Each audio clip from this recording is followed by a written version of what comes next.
Bismillahirrahmanirrahim. Assalamualaikum warahmatullahi wabarakatuh. Alhamdulillahillazi arsala rasulahu bil huda wad dinil haqq liyudhhirahu ala dini kullihi wa kafa billahi syahida. Asyhadu an la ilaha illallah wa asyhadu anna Muhammadan abduhu wa rasuluhu la nabiyya wa rasula ba'dah. Sahabat muslim yang dirahmati Allah Subhanahu wa taala.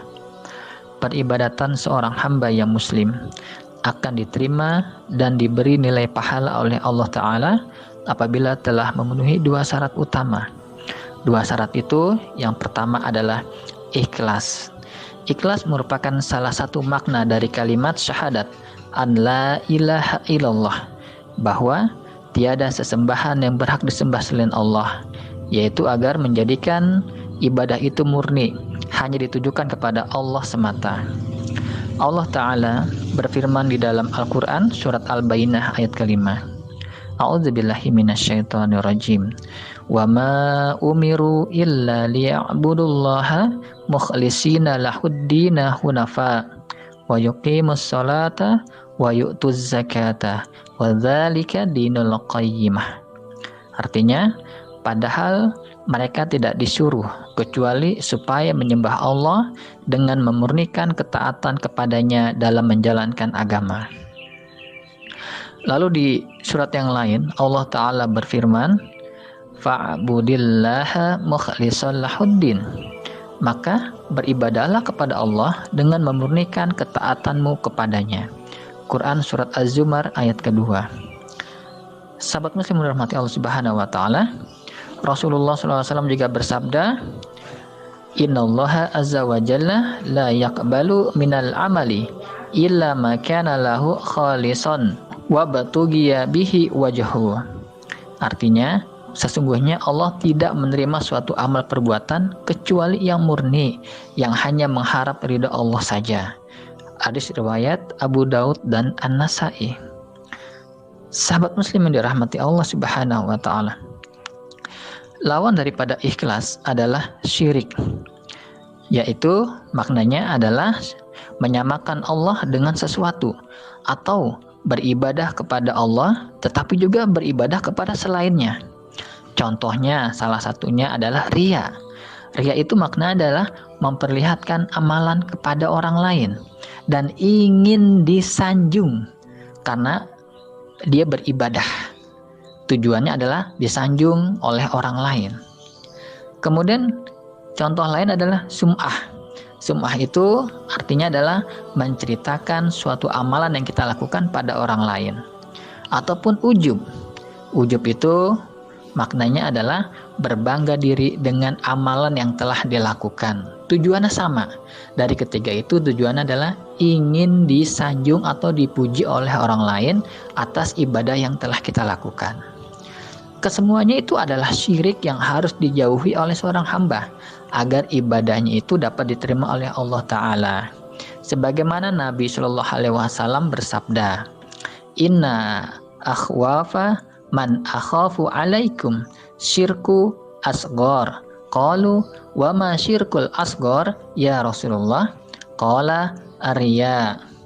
Artinya, sesungguhnya sesuatu yang paling aku takutkan terjadi pada kalian adalah syirik kecil.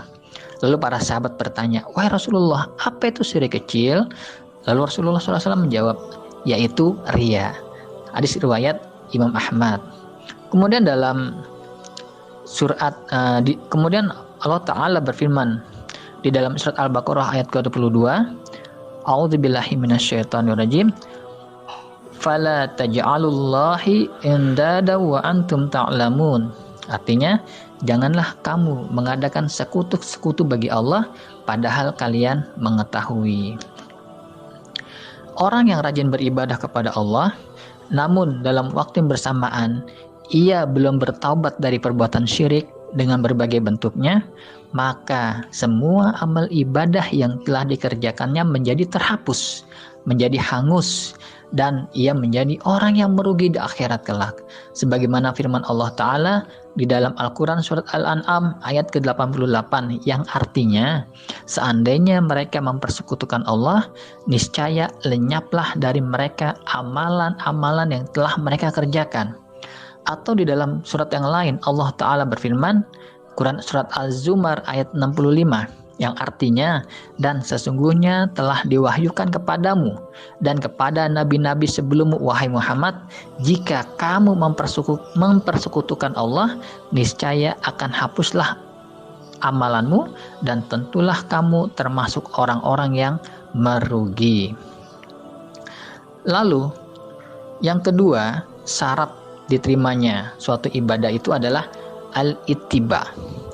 Al-ittiba itu artinya adalah mengikuti tuntunan Nabi Muhammad SAW, merupakan salah satu makna syahadat bahwa an Muhammadar Rasulullah, yaitu Muhammad itu adalah utusan Allah, yaitu agar di dalam beribadah harus sesuai dengan ajaran yang dibawa oleh Nabi Muhammad SAW.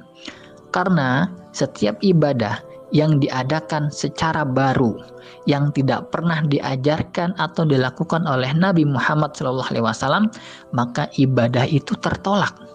Walaupun pelakunya tadi seorang muslim yang niatnya ikhlas karena Allah dalam beribadah. Sebagaimana beliau SAW bersabda, "Man amila amalan laisa alaihi amruna fahuwa raddun." Artinya, barang siapa yang mengamalkan suatu amalan yang tidak ada urusannya dari kami, maka amalan itu tertolak. Hadis riwayat Imam Muslim. Jadi, sahabat muslim dan rahmati Allah Subhanahu wa taala, kedua syarat ini haruslah ada pada setiap amal ibadah yang kita kerjakan dan tidak boleh terpisahkan antara yang satu dengan yang lainnya. Seorang ulama yaitu Al-Fudail bin Iyad, beliau mengatakan, sesungguhnya andai kata suatu amalan itu dilakukan dengan ikhlas namun tidak benar, tidak sesuai dengan tuntunan Nabi Muhammad SAW, maka amalan itu tidak diterima. Dan andai kata amalan itu dilakukan dengan benar, sesuai dengan tuntunan Nabi SAW, tetapi tidak ikhlas, juga sama, tidak akan diterima oleh Allah. Sehingga ia melakukannya dengan ikhlas dan benar. Ikhlas semata karena Allah Ta'ala, dan benar apabila sesuai dengan tuntunan Nabi SAW. Maka barang siapa yang mengerjakan suatu amal ibadah dengan didasari ikhlas karena Allah Ta'ala semata dan cocok sesuai dengan tuntunan Rasulullah SAW, niscaya amal itu akan diterima dan diberi nilai pahala oleh Allah Subhanahu wa Ta'ala.